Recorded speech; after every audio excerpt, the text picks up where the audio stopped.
Assalamualaikum warahmatullahi wabarakatuh. Bersama saya Nurin Irdina Kaisara dan saya Nurkisha Amani.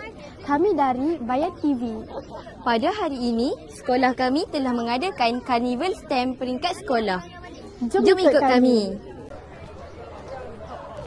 Sekarang kami berada di kawasan pertandingan roket air.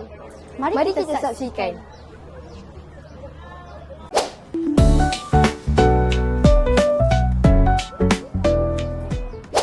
Sekarang kita berada di kot biru di mana tempat permainan paper plane diadakan.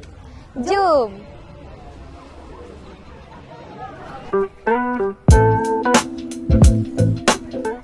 Sekarang kami berada di tempat di mana mat puzzle dijalankan. Jom main kira-kira!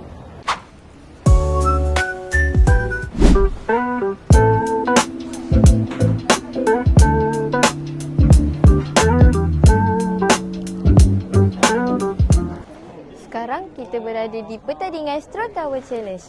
Jom kita tengok tower diorang tinggi-tinggi tak?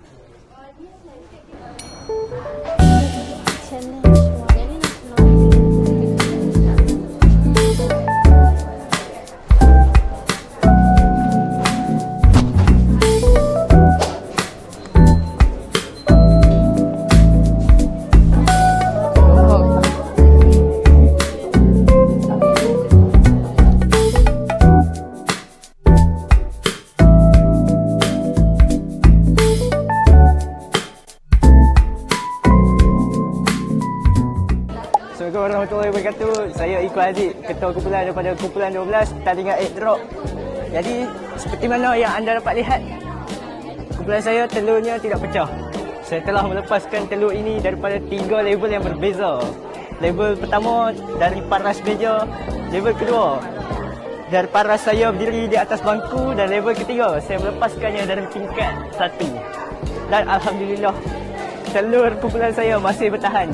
Dan saya yakin ini semua atas kebijaksanaan saya. Terima kasih.